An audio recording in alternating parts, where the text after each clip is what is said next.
saakis waa bariga rooti anako hurda waxa ciidan weerar ugu soo qaaday oo shabaab waxay weerareen ciidan Soomaalida atmiska iyo kuwa dawladda qasaar aad u weyn ka dhacay meesha qasaarada badan wuxuu badan yahay xagga dawladda laakiin deegaanka alxamdulillah wanaad qabaa wayahay saldhigyada la weeraray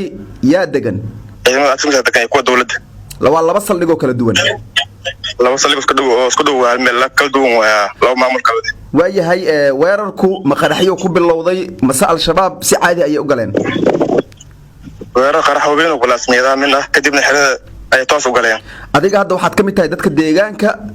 si guud waxaad faahfaahin nooga bixisaa inta qarax ee dhacday oo weerarka uu ka horeeyay qaraxyadu wallahi saaka rooti qarax weyn as dawiga dhaceen ilaa ay dhowr qof aska ismiyada miis qaraxyada la sheegay isaga waraan ku maqlaadeen hada laamigan jooga magaalada deegaanka dhaxdiisa qasaar aad u weyn waay weerarka wuxuu bilaabay 12 barq subaxnimo ayuu bilowday waxa wararku qaar ay sheegayaan in al-shabaab ay la wareegeen saldhigyadii ciidamada dawladda iyo kuwa atmis wararkaasi maxaa ka jira waa warar sax ah labada saldhig iyaga gacanta ku hay xiligan kula hadlay al-shabaab gacanta ku hayso aad iyo aad wayahay al-shabaab saldhigyadu markii ay la wareegeen maxay saldhigyadu ku sameeyeen saga wixii agab yaalo way qaateen kadibna saldhigyada way gubeen wixii oo alaab kala ku hartay meesha warar baa sheegaya in dadka deegaanka lagu fasaxay saldhigyadu inay galaan oo halkaasi alaabtii taale ay qaataan wararkaasi maxaa ka jira saxa alaabtii meesha yaale oo ay ka tageen raashinkii alaabta iyo shacabka deegaanka soo qaateen wayahay al-shabaab saldhigyada markii laga soo tago oo ay weerareen isla markaan ay la wareegeen magaalada inteeda kale ma nabdooneed oo waxa la leeyahay al-shabaab magaalada inteeda kale way ku sugnaayeen oo xaafadaha qaar ee magaalada way la wareegeen wararkaas maxaa ka jira saxa magaalada inteeda kale dawaa iyaga jooga ka bixin laakiin magaalada wax dhib ma jirno nabad waa alxamdulillah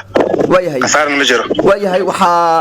la sheegayaa in diyaarado dagaal sidoo kale ay magaalada dulheehaabayeen wararkaasi maxaa ka jira sidoo kale diyaaradahaasi duqeymo ma geysteen diyaarada duqeymo geysteen waxay duqeymahay meesha shabaab ku jiraan xirooyinka laakiin deegaanka dhaxdiisa waxa qasaar kuma geysan alxamdulillah deegaanka way nabad qabaan wayahay ciidamada sidoo kale atmis waxaa la yiri markii weerarku u dhacayay madaafiic ay rideen wararkaasi maxaa ka jira aad madaafiic aad u weyn magaalada ku soo toreen qaarna magaalada banaankeeda madaafiic aad u weyn weli ma jira ilaa iyo hadda dad shacab oo weerarkaasi qasaare ka soo gaaray hada qof iyo laba qof dhaawac mooyee wax kale misha malaad oo shacab ah hadda aad ila hadlayso adiga xagee ku sugan tahay waqti xaalkan walaal Boomareeraan jooga deegaanka gulkaastan laamiga meel xirada agteeda u dhow bal si guud nooga waran xaaladda hadda xiradii iyo bal indhahaagu maxay qabanayaan shacab aad far badan arkaa raashinkii soo daldalnaa qudaartii wixii meesha oo ciidanka isticmaali jireen alxamdulillah laakiin dhib kale ma jiro ragii magaalada weerar ku soo qaadan way laabteen alxamdulillah deegaanka waa nabad wax dhib aan ku sheegay yaraatay ma jirto wayahay ciidamadii dawladda iyo kuwa atmis oo la weeraray saldhigyadoodii iyagu hadda ma soo laabteen oo deegaankii iyaga ku sugan mise deegaanku waa cidbo deegaanka wax shacab mooyee ciidan la yiraahdo yaraatay male ma atmis xitaa kuwa dawladda wax jooga male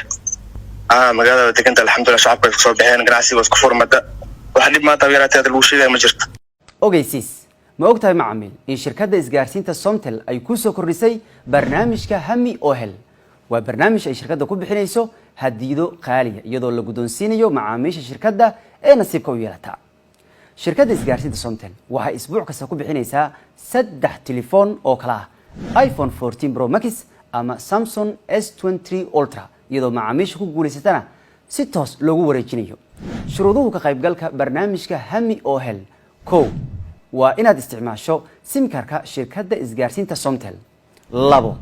macaamiil waxaad tartan ugu qayb gali kartaa inaad isbuucii maalin kasta ku shubato 0.5 iyo ka badan adigoo ka dhiganaya data internet ama ku hadal 3 uga shubo idahab xidig 104 gees ama idahab reseller xidig 304 gees barnaamijkan wuxuu soconayaa muddo kooban oo ka bilaabanaya 20 May 2023 macaamiil balantiinu waa inaad ka faa'iidaysato hadiyadaha qaaliga ah ee shirkadda isgaarsiinta Somtel ku bixinayso barnaamijka Hami Ohel macaamiil tijaabi nasiibkaaga oo hel telefoon iPhone 14 Pro Max ama S23 Ultra hadba midkii aad ku guulaysato oo aad nasiib u yeelato